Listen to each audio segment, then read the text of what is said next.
¿Qué es la costumbre?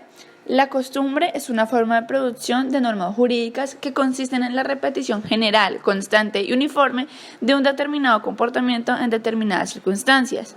La costumbre es como la ley, una norma general, obligatoria y permanente, pero a diferencia de la ley, no es una norma impuesta por el legislador o por la autoridad, sino por lo contrario es elaborada lenta y espontáneamente por la sociedad.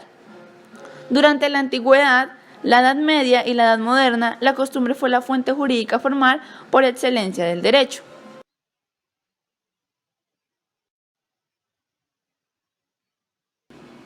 ¿Cuáles son las clases de costumbre? Las clases de costumbre se dividen en tres, las cuales son la secund lege, que se le conoce también como costumbre interpretativa, ya que aplica o desarrolla lo establecido por una norma jurídica.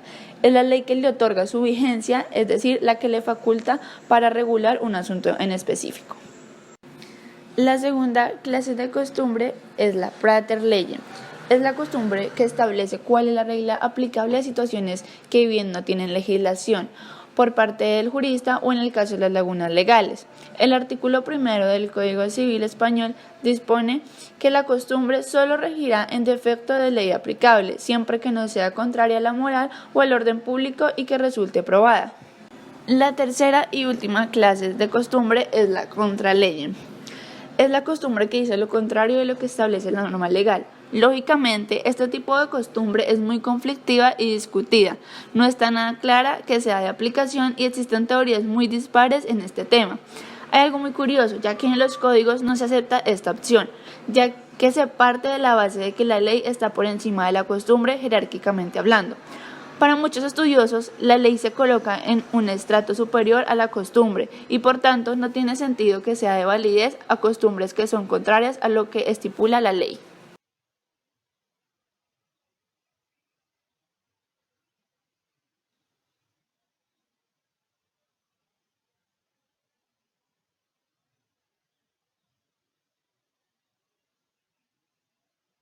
Los caracteres de la costumbre más importantes y principales son: primero, que surge espontáneamente; segundo, que es de formación lenta; tercero, no tiene actor conocido; cuarto, suele ser incierta e imprecisa; y quinta, es particularista.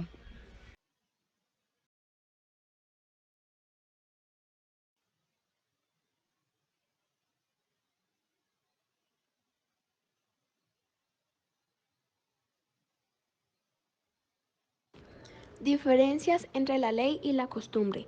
La distintiva fundamental entre ley y costumbre se encuentra en su origen de procedencia, pues la ley procede del poder legislativo, mientras la costumbre procede de la misma sociedad, que por medio de la observación continua es impuesta como un precepto.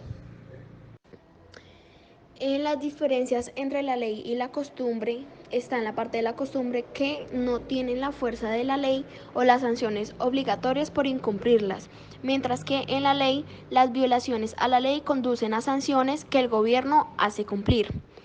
En la costumbre, el derecho consuetudinario,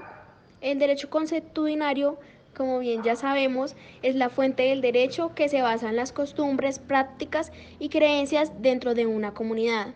Así que este es un producto inmediato, espontáneo y más bien intuitivo de la vida social, mientras que en la ley es un producto reflexivo que regula situaciones.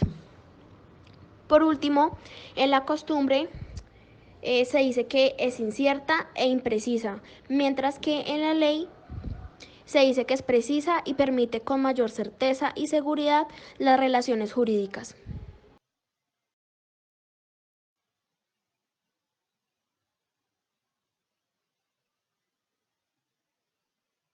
A continuación, haré una explicación de un breve ejemplo. Sentencia T-474-96. Actor: Humberto Cáceres Villamizar. Magistrado ponente: Dr. Fabio Morrón Díaz. El conflicto que se plantea frente a la negación de las personas que profesan los testigos de Jehová a recibir una transfusión de sangre. al colocar una contradicción de dos derechos reconocidos y garantizados por nuestra Constitución, los cuales son el derecho a la vida, artículo 11, y el derecho a profesar libremente un culto, artículo 19. En este caso se debe determinar cuál de estos dos derechos tendrá que prevalecer al momento de resolver el caso. Es un conflicto donde dos derechos con jerarquía constitucional, porque si bien se entiende que la libertad de conciencia es un derecho importante y fundamental para el desarrollo de la personalidad, y cada uno tiene derecho a elegir, de acuerdo a sus convicciones, qué religión adoptar y si actúa o no de acuerdo a los principios por ella establecidos, se pone en riesgo algo tan importante y fundamental como es la vida de la persona, considerando a la vida como un derecho fundamental del que se desprende y es posible el ejercicio de los demás derechos.